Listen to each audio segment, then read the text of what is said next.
Hi friends, welcome back to my channel.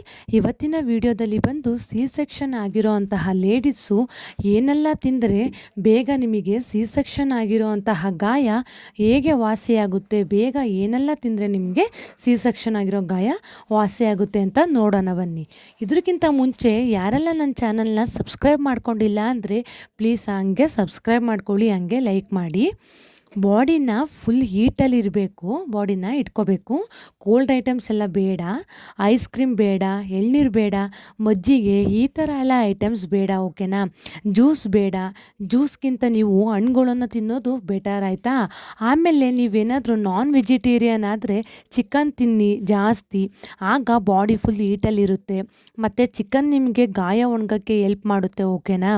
ಮತ್ತು ಜಾಸ್ತಿ ಸೊಪ್ಪಿನ ಸಾಂಬಾರು ತಿನ್ನಿ, ಆಮೇಲೆ ಸೊಪ್ಪಿನ ಪಲ್ಯವನ್ನು ತಿನ್ನಿ, ಈ ಥರ ಎಲ್ಲ ತಿನ್ನಿ, ನಿಮಗೆ ಆಗ ಚೆನ್ನಾಗಿ ಬ್ಲಡ್ ಇಂಪ್ರೂವ್ ಆಗುತ್ತೆ, ಓಕೆನಾ. ಮತ್ತು ಮೇಕೆ ಮಟನ್ ತಿನ್ನಿ, ಮತ್ತು ಏಡಿಕಾಯಿ ಗೊಜ್ಜು ಅಂತ ಹೇಳ್ತಾರೆ ಅದು, ಮತ್ತು ರಸಮ್ಮು, ಮೆಣಸು, ಜೀರಿಗೆ ಸೇರಿಸಿ ಮಾಡಿಕೊಂಡು ತಿನ್ನಿ.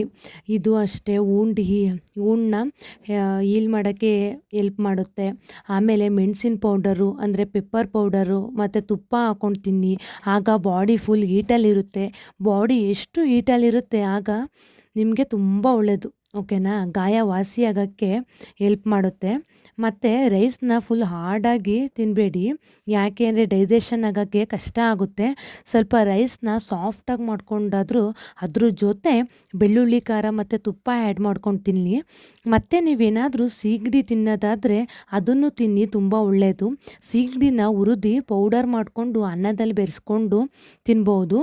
ಹೀಟ್ ವಾರ್ಮಲ್ಲಿ ಆದಷ್ಟು ನಿಮಗೆ ಗಾಯ ಬೇಗ ವಾಸಿಯಾಗುತ್ತೆ. ಅದಕ್ಕೆ ಸ್ವಲ್ಪ ಹೀಟಲ್ಲಿರಿ, ಆಗ ಬಾಣಿತನದಿಂದ ಬೇಗ ರಿಕವರಿ ಆಗೋಕ್ಕೆ ಸಹಾಯ ಆಗುತ್ತೆ. ಮತ್ತು ಅದ್ರ ಜೊತೆ ತಲೆಗೆ ಚೆನ್ನಾಗಿ ಬಟ್ಟೆ ಕಟ್ಟಿ ಕಿವಿಗೆ ಕಾಟನ್ ಇಟ್ಕೊಳ್ಳಿ, ಓಕೆನಾ. ಬಾಡಿನ ಫುಲ್ಲು ವಾರ್ಮಲ್ಲಿ ಇಟ್ಕೊಳ್ಳಿ. ಆಮೇಲೆ ನೀವು ಯಾವಾಗಲೂ ನಿಮಗೆ ಯಾವಾಗಾದರೂ ಸೆಕೆ ಅಂತ ಏನಾದರೂ ಅನಿಸಿದ್ರೆ ಸ್ವೆಟರ್ನ ತೆಗೀರಿ, ಓಕೆನಾ.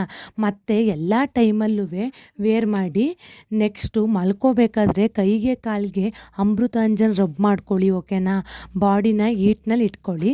ಮತ್ತು ಸ್ನಾನನೇನಾದರೂ ನೀವು 2 ಡೇಸ್ಗೆ ಒಂದು ಸಲ ಮಾಡ್ತಾಯಿದ್ದೀರಾ ಇಲ್ಲ ಅಂದರೆ ಡೈಲಿ ಮಾಡ್ತಾಯಿದ್ದೀರಾ ಅಂದರೆ ಬಿಸಿ ನೀರಿರಲಿ. ನಿಮ್ಮದೇನಾದರೂ ಕೋಲ್ಡ್ ಮೈ ಆದರೆ ನೀರಿಗೆ ಸ್ವಲ್ಪ ಅಮೃತಾಂಜನ್ ಹಾಕ್ಕೊಂಡು ಸ್ನಾನ ಮಾಡಿ. ಮತ್ತು ನೆತ್ತಿಗೆ ಸ್ವಲ್ಪ ಅಮೃತಾಂಜನ್ ತೈಲ ಅಂತ ಬರುತ್ತೆ, ಅದನ್ನು ಉಜ್ಜಿಬಿಟ್ಟು ಸ್ನಾನ ಮಾಡಿ. ಸಿ ಸೆಕ್ಷನ್ ಗಾಯದ ಮೇಲೆ ಜಾಸ್ತಿ ಬಿಸಿ ನೀರು ಬೇಡ, ಓಕೆನಾ. ಲೈಟಾಗಿ ಮಾಡ್ಕೊಳ್ಳಿ. ಆಮೇಲೆ ಆ ಪ್ಲೇಸ್ನ ನೀಟಾಗಿ ಡ್ರೈ ಮಾಡ್ಕೊಳ್ಳಿ, ವೆಟ್ ಮಾಡ್ಕೊಳ್ಳಿ, ಓಕೆ. ನನ್ನ ಪ್ರಕಾರ ಯಾವುದೇ ರೀತಿ ಕ್ರೀಮ್ನ ಪ್ರೊವೈಡ್ ಮಾಡಲ್ಲ ಅನಿಸುತ್ತೆ ಗಾಯದ ಮೇಲೆ ಹಚ್ಕೊಳ್ಳೋಕ್ಕೆ. ಅಕಸ್ಮಾತ್ ನಿಮಗೆ ಏನಾದರೂ ಗಾಯ ಒಣಗಿಲ್ಲ ಅಂದರೆ ಪ್ರೊವೈಡ್ ಮಾಡ್ತಾರೆ, ಅದನ್ನು ಯೂಸ್ ಮಾಡ್ಕೋಬೋದು. ಈ ಥರ ಮಾಡೋದ್ರಿಂದ ಗಾಯಕ್ಕೆ ಸ್ವಲ್ಪ ನೀವು ರಿಲೀಫ್ ಕೊಟ್ಟಂಗೆ ಆಗುತ್ತೆ, ಓಕೆ.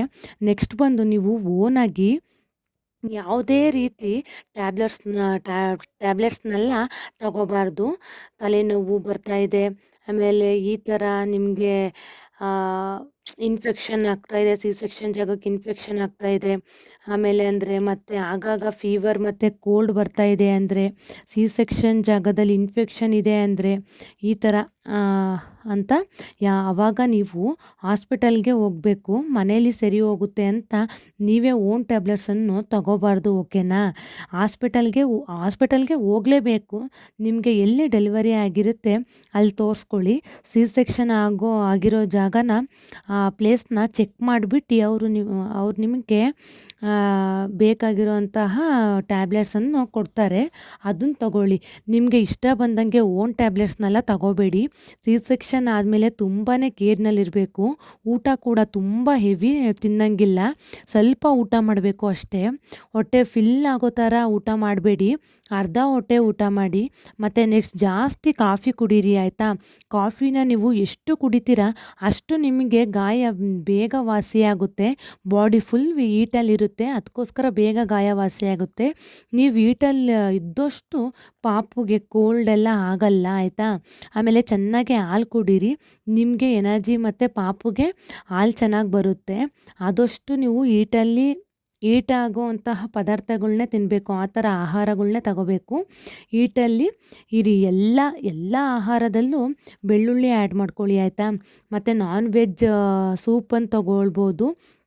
ಯಾವ್ಯಾವ ಸೂಪ್ಸ್ ತಗೋಬೇಕು ಅಂತ ನಾನು ವಿಡಿಯೋ ಹಾಕಿದ್ದೀನಿ ನೋಡಿ, ಓಕೆನಾ. ಈ ಥರ ಸೂಪ್ಸ್ ಕುಡಿಯೋದ್ರಿಂದ ಬೆನ್ನಿಗೆ ಶಕ್ತಿ ಸಿಗುತ್ತೆ, ಸ್ಪೈನಲ್ ಕಾರ್ಡಿಗೆ ಬಲ ಸಿಗುತ್ತೆ. ನಿಮಗೆ ಅಷ್ಟೇ ಅನಸ್ಲೇಷಿಯಾ ಇಂಜೆಕ್ಷನ್ ಕೊಟ್ಟಿರ್ತಾರಲ್ಲ ಆ ಜಾಗದಲ್ಲಿ ಅಷ್ಟು ಪೇಯ್ನ್ ಅನಿಸಲ್ಲ. ಆಗ ಅದಕ್ಕೋಸ್ಕರ ಚೆನ್ನಾಗಿ ನಾನ್ ವೆಜ್ ಸೂಪನ್ನು ಕುಡೀರಿ. ಆದಷ್ಟು ನೀವು ರೆಸ್ಟ್ ಮಾಡಿ, ಜಾಸ್ತಿ ಕುತ್ಕೋಬೇಡಿ, ಬೆನ್ನೋವು ಬರುತ್ತೆ. ಆದಷ್ಟು ಬೆನ್ನಿನ ಮೇಲೆ ಮಲ್ಕೊಳ್ಳಿ. ಈ ಥರ ಮಾಡಿ, ಓಕೆ ಫ್ರೆಂಡ್ಸ್, ಆಯಿತಾ. ನನಗೆ ಗೊತ್ತಿರೋದನ್ನೆಲ್ಲ ಹೇಳಿದ್ದೀನಿ. ಸಿ ಸೆಕ್ಷನ್ ಆದಮೇಲೆ ಯಾವ ಥರ ಫುಡ್ಸ್ನೆಲ್ಲ ತಗೋಬೇಕು ಅಂತ, ಯಾವ ಥರ ತಿನ್ನಬೇಕು ಅಂತ ಎಲ್ಲ ನಿಮಗೆ ಹೇಳಿದ್ದೀನಿ. ಹೇಳಿರೋ ಇನ್ಫಾರ್ಮೇಷನ್ ಇಷ್ಟ ಆಗುತ್ತೆ ಅಂತ ಅನ್ಕೋತಾ ಇದ್ದೀನಿ. ಪ್ಲೀಸ್ ಸಬ್ಸ್ಕ್ರೈಬ್ ಮಾಡ್ಕೊಳ್ಳಿ. ಓಕೆ, ಟೇಕ್ ಕೇರ್, ಬಾಯ್ ಬಾಯ್.